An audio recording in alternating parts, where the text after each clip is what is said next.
Good afternoon once again. So we are moving on to the last session of the seminar S&T for Homeland Security. We have gone through 5 sessions. The last session also I have conducted.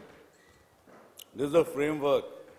You have been hearing about technologies, you have been listening to vendors, you have been getting inputs of all kinds. And by now, I think your thought process would be in place. And if I give you a chance, I think all of you would be in a position to give me a technological framework for safe and secure cities in India. I have my panelist. He is Mr. Ehud Weizman. He is head of sales and marketing, Cassidian. So he would be giving a small presentation on the Tetra network, which is the market worldwide. As far as I am concerned, I have told you earlier that we are in the midst of asymmetric warfare, and the whole world is today a scene of war. Where and when and how the terrorists would attack, nobody knows. This whole concept came into vogue in 1975 with Andrew J.R. Mack writing something titled that Why Big Nations Lose Small Wars. 9/11 brought it to the center stage in our thought process, and it has remained ever since. 9/11 has been a watershed in our history, and since then, whatever we thought and whatever we did has been totally different from whatever we thought and did before 9th of September 2001. This whole seminar has been focusing on Homeland Security. The Homeland Security concept has come out of the post-9/11 scenario. And as per the Department of Homeland Security, US, the Homeland Security there covers prevention, protection, response, and recovery. The technological framework, we have been talking about large number of technologies, we have been talking about sub-technologies, we are talking about integration, upgradation, scalability, interoperability, integration of databases, and the like. This is a suggestive list. This is not all-comprehensive and a master list which says that once you do this, so that is the end of the ball game, and you have achieved a total level of security and your response to the terror is complete.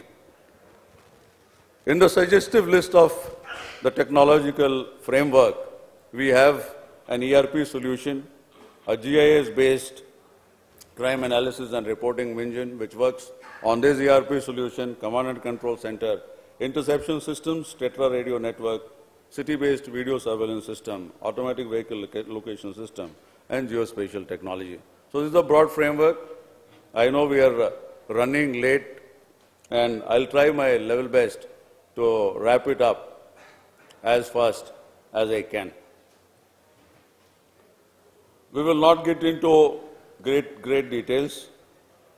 Suffice to say that all government organizations should have a enterprise resource planning software. We in Karnataka, we have a software called Police IT, which has 12 modules and which takes care of every single requirement of the Karnataka State Police. The modules are integrated in themselves, and modules are integrated across the 12 modules with the MIS overlaid on that. This is a multi-module application software. Historically, it's been islands of isolation. We talk about integration, we talk about deployment, we talk about rollout. So this is, I think, it is a necessity. When we talk about post-incident responses, so the injured are sent to the hospitals and all other activities are over. What is next? Next is investigation. I would like to make one thing very clear, that whatever we have been talking about is only one part of the story. And a high quality investigation and a fast trial and the terrorists being punished, I think that will go a long way in sending the right message and all other technological framework would assist in the direction of proper investigation and a proper trial.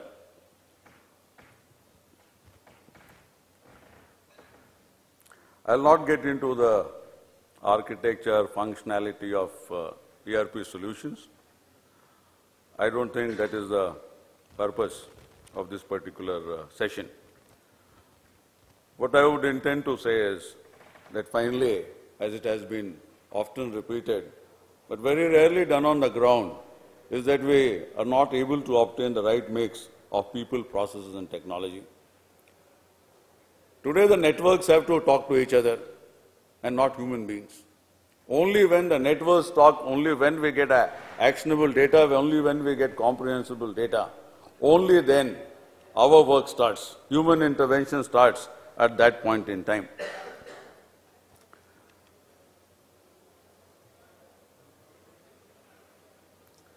Based on the database so created, we have a GIS-based crime analysis and reporting engine. There is a software called Police IT in Karnataka. The database of this software, it is an automatic feed to the crime analysis and reporting engine. As we move ahead to the CCTNS, there is something called a core application software. The core application software intends to create a national database which would provide as a ready reference to all police agencies for information related to crime and criminals. So broadly, all forms of data would come to your database, and that feed will go to the crime analysis and reporting engine.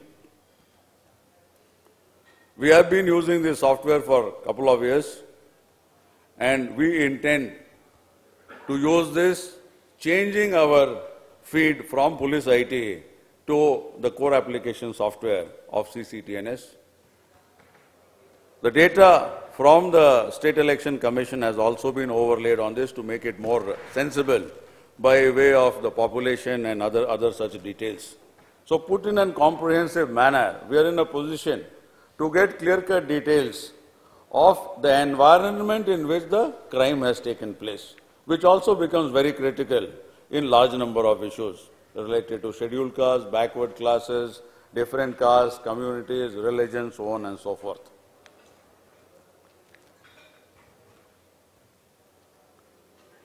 Benefits of this project is to analyze and display the crime trends and crime patterns and related crime data to socio-economic and other spatial factors. Spatial factors, the importance of spatial factors have reached to an extent where the Department of Homeland Security in one of its documents says that human intelligence and spatial intelligence, those combined on whatever we have been doing, will provide you the real actionable information.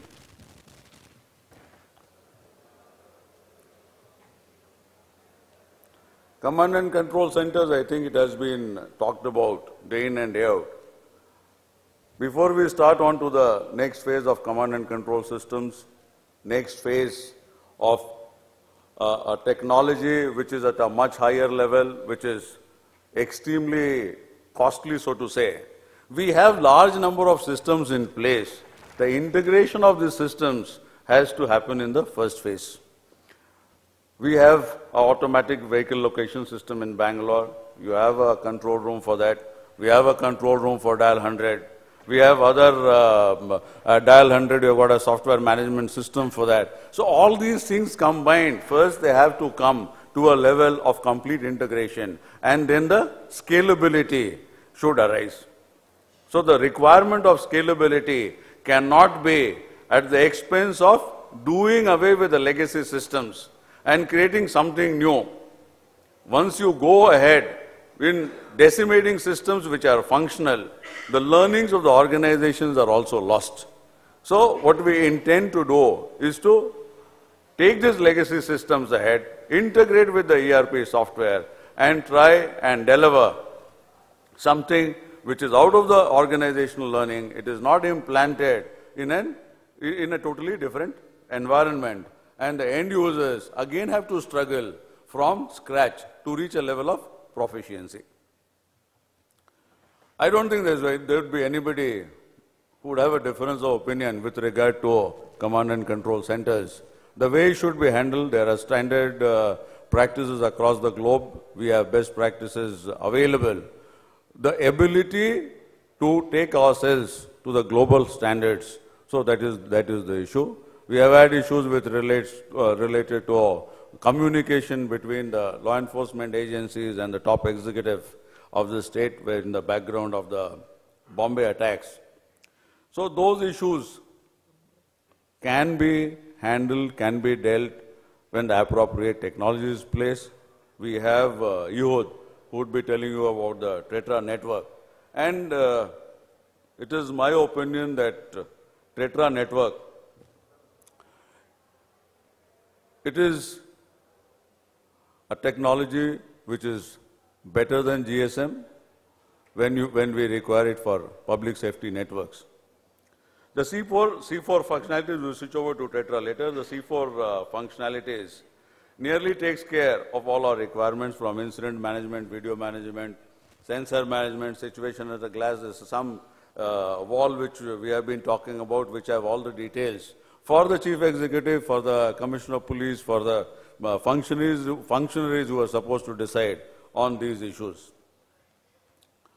There are interception systems which have to be in place. Those interception systems, primarily, I'm dealing with only things which are voice, fax, SMS, and things of that nature.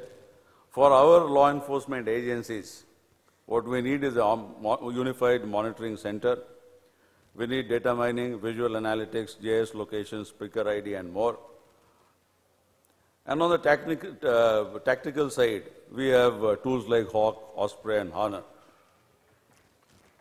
What do we intend to intercept is voice, fax, SMS, and data. It starts with deciding on who is the target, and finally, we are in a position to cull out data from the vast database across these 4 domains.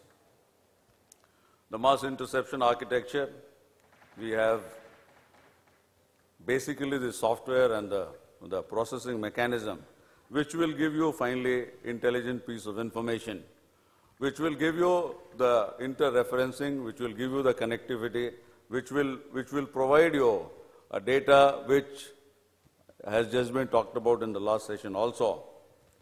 What it will finally churn out would be something very different from what we think the data is meant for.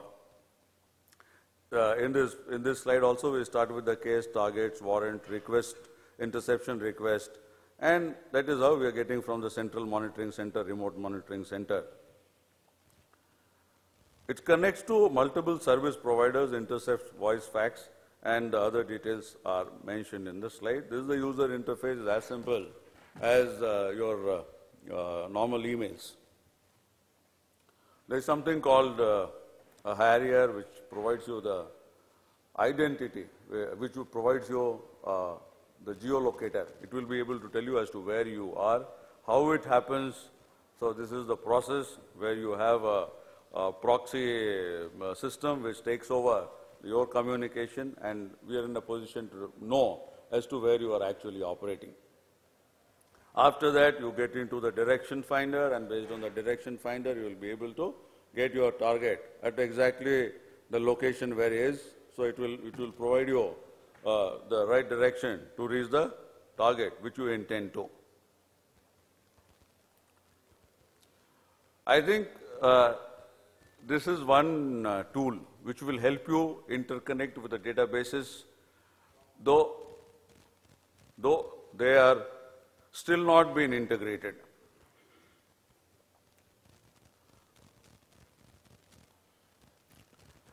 So this is how we start. This is the source data from the form of records, tables, graphs, reports. This is how the linkages happen. And going further, this is what you end up with. If you go a bit further, you start from the basic node, it adds on in this fashion. So these are different pieces of information. You go a slide further and you find some connections. You go beyond, there are much more connections. And you go further, this is where you end up.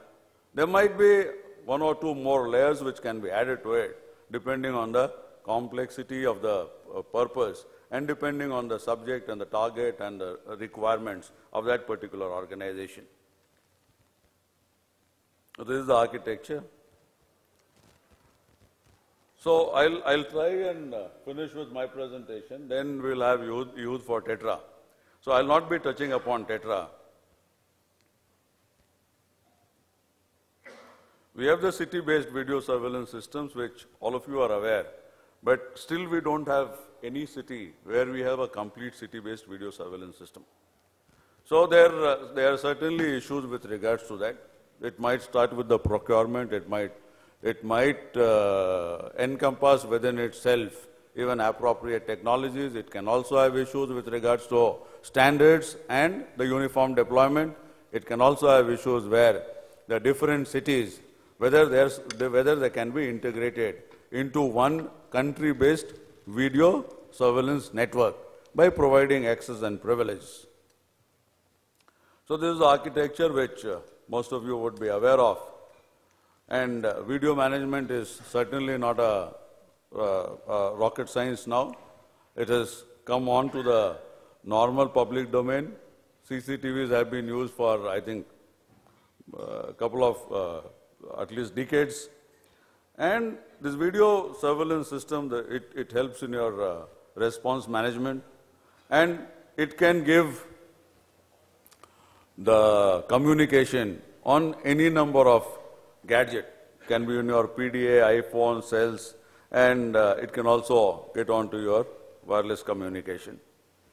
So the video surveillance system, so this is basically the different layers on which it works and for the purposes for which it works is very clearly given in this diagram.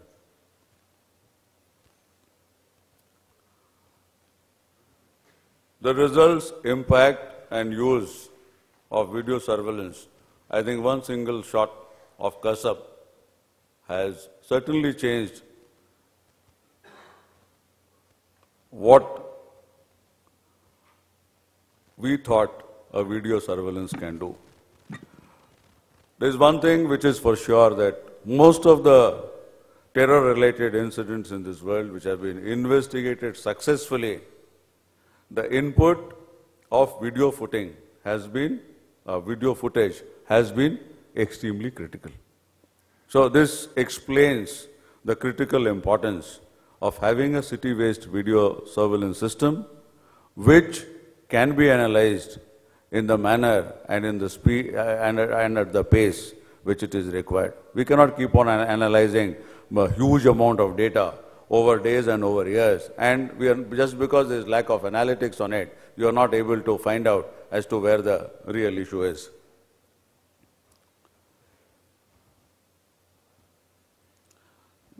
Police primarily runs on large fleet of vehicles, and these large fleet of vehicles need an automatic vehicle location system which gets integrated into other technologies which are being used. It cannot be independent of the coordinates, it cannot be independent of whatever video footage is coming out of it. It cannot be independent even of the ERP database which you have, because there is a human element, there is a human resource which is deployed with every single technology. And when you get into the process of investigation, the number of issues which have to be correlated is certainly much more than what we can discuss in a seminar of this nature. So those issues, there are, as you talk about the internal threats and the external threats, there are also internal threats in our organizations as well.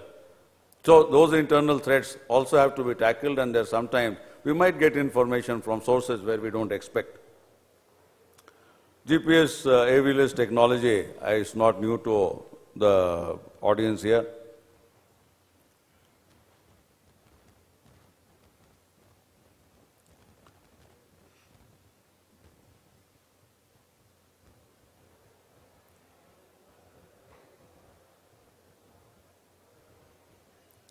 I'll just take 5 minutes before we finish with the technological framework. And that is the role which geospatial technology can play in creating the actionable data. What your regular technology and your physical infrastructure and IT can do is nearly known to everybody. The launch of IKONOS satellite was supposed to be a milestone in the space development program.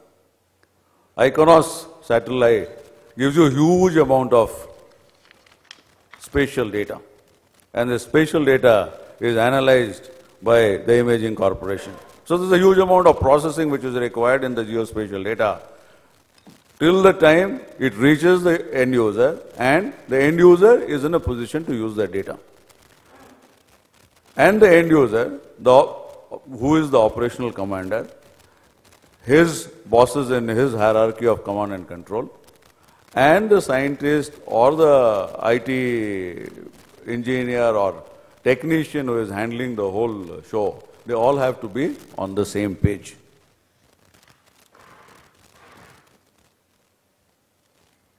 Geospatial products and intelligence play a key role in the department's preparation for disasters and its response to them and the support incident management. So this is what the DHS has to say. These are the geospatial assets which is available. There are huge issues with regards to the policy, that is Indian remote sensing policy. The imagery which has been time and again, it has been elaborated in most of the developed countries, that resolution is the key to the right image. So if we don't get the imagery of the right resolution, so it serves no purpose. Our general requirement, say for Naxalite and other issues, would be 1 meter. What is readily available to us is 5 meter. So that dilutes the purpose to a considerable degree. Now we have our GeoCore ideas moves into technologies, data and specialty fields.